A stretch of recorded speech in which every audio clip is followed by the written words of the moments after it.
François Pointet, bonjour. Bonjour. Vous déclarez que seule une philosophie libérale peut nous remettre sur les bons rails. C'est pas comme si François Pointet, on s'était éloigné de cette philosophie libérale en Suisse et dans le canton de Vaud. Il faut parler de libéral avec les bons termes. C'est-à-dire ? Dans libéral, on a eu tendance ces derniers temps à oublier la responsabilité individuelle. C'est pourtant la base du libéralisme. C'est la base, mais les gens l'ont oublié. Donc il faut rappeler que quand on parle de libéral, il y a quelque chose qu'on gagne avec la liberté, il y a quelque chose qu'on doit donner des gens avec l'ont la oublié, responsabilité. des partis comme le PLR l'ont oublié aussi ? Je ne veux pas critiquer mes adversaires, certains partis ou certaines ailes de partis ultralibérales l'ont oublié. Vous faites un lapsus, vous ne voulez pas critiquer vos alliés plutôt, en tout cas vos amis. Mais les amis au sens large, en l'occurrence, nous ne sommes pas sur la même liste, on est adversaires dans cette élection. À défaut, vous visez en tout cas une partie de l'électorat PLR qui serait déçue par l'alliance avec l'UDC. C'est pas un peu hypocrite de votre part ? Ce n'est pas hypocrite, on sait qu'on est issu des rangs libéraux. Vous avez cherché cette alliance avec l'UDC, vous ne l'avez pas obtenue. Dans certains endroits, à Nyon, quelqu'un comme Vincent Hacker a été élu grâce à l'UDC. Oui, il faut aussi expliquer ça à nos partenaires qui ont refusé. C'est une alliance qui fonctionne, elle a fonctionné sur Nyon, elle a fonctionné à la Tour de Paix. Mais c'est ballot, ça n'a pas fonctionné pour ce Conseil d'État. Non. Dommage.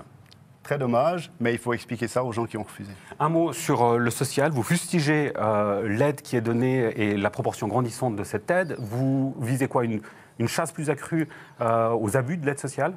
On doit prendre le problème par un autre angle. On doit comprendre ce qu'il se passe. On ne le comprend pas aujourd'hui. À mon avis, on ne le comprend pas. La faute à qui ? La faute au système, la faute à cacher des informations pour pouvoir mieux gérer ou pour pouvoir se cacher derrière des aides, chiffres qui augmentent. Et l'inquiétude, pour moi, elle est clairement, on paye moins pour l'école que pour le social. On devrait se poser une question au niveau philosophique. Un mot sur l'asile, la politique d'asile. Vous êtes plus une Angela Merkel ou un Viktor Orban ? Vous avez des choix difficiles. On est pour Vous pouvez choisir entre deux, hein, mais ce serait un peu facile de votre part. Plutôt une Angela Merkel, mais dans un contrôle, et on doit faire appliquer les lois, ce qui est des fois un peu difficile. Aujourd'hui, la Suisse fait assez, elle pourrait faire plus ? La Suisse pourrait faire un peu plus, mais on ne peut pas faire plus seul. Donc on ne peut pas être un trou béant dans l'Europe qui accepte tout. C'est un problème qui doit être résolu au niveau international, ça dépasse les frontières du canton. Vous déclarez que l'administration publique vise l'immobilisme, je vous cite, par facilité et par habitude. Ça veut dire que les fonctionnaires sont tous des fainéants ?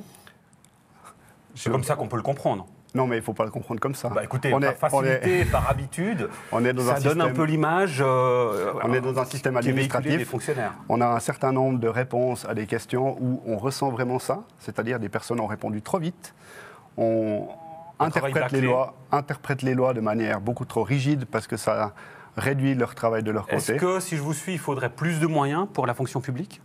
Non, il ne faudrait pas plus de moyens, il faut de nouveau moins de moyens ? Il faut de nouveau donner de la responsabilité aux gens qui sont dans le service public. Est-ce qu'il faut couper dans la fonction publique ? Il faut maintenir un niveau de fonction publique qui suive le produit intérieur brut. Ce n'est pas le cas à l'heure actuelle. Est-ce qu'il faut diminuer l'enveloppe budgétaire pour la fonction publique ? Oui ou non, c'est simple.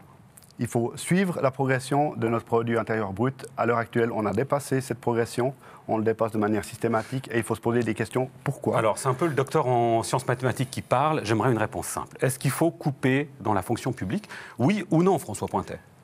Tant que l'économie progresse, on peut suivre ce mouvement économique. Si on a plus de personnes, on a besoin de plus de moyens pour l'administration. Si ces moyens dépassent la progression du canton, on doit se poser des questions. À l'heure actuelle, cela dépasse, donc il faut réduire cette pression. Vous êtes conscient que vous avez une sacrée langue de bois quand même ? Ce n'est pas de la langue de bois. Vous me demandez s'il faut couper. Je ne veux pas couper. Et vous dites ni oui ni non. Ah, ok, déjà une première réponse. Couper, je veux éviter que la progression soit plus importante que notre richesse. Lors de votre assemblée générale, il y a des propos très durs qui ont été tenus par des membres de votre parti. J'en cite un, quelqu'un qui déclarait qu'il faut mettre, au sujet du gouvernement actuel, mettre fin à ce système, cette dictature rade sauce. Vous rejoignez ces propos ? On rejoint ces propos, je rejoins ces propos. C'est plutôt un vocabulaire, on va dire, de révolutionnaire. C'est plutôt un vocabulaire de révolution. La personne qui a fait ça aime bien utiliser qui a dit ça aime bien utiliser ces termes. Il faut bien comprendre ce qui se passe derrière. On est dans un système où une majorité est tenue par socialistes radicaux. Donc il faut renverser le pouvoir, c'est ça ? Et il n'y a plus de... Il faut renverser le pouvoir ? D'opposition vraiment forte là-dedans. Et vous êtes l'opposition ? On est l'opposition, on est un peu petit pour faire beaucoup de bruit. Ouais, et les enjeux pour vous sont potentiellement grands puisque vous prenez un risque important quand même de vous fâcher. C'est le cas d'ailleurs avec vos alliés du centre. Alors on est fâché, on s'est de manière temporaire fâché, il faut savoir ce qui va se passer par la suite. On a décidé de prendre notre chemin et de ne pas s'allier avec le centre qui veut cacher l'étiquette des partis derrière une surétiquette.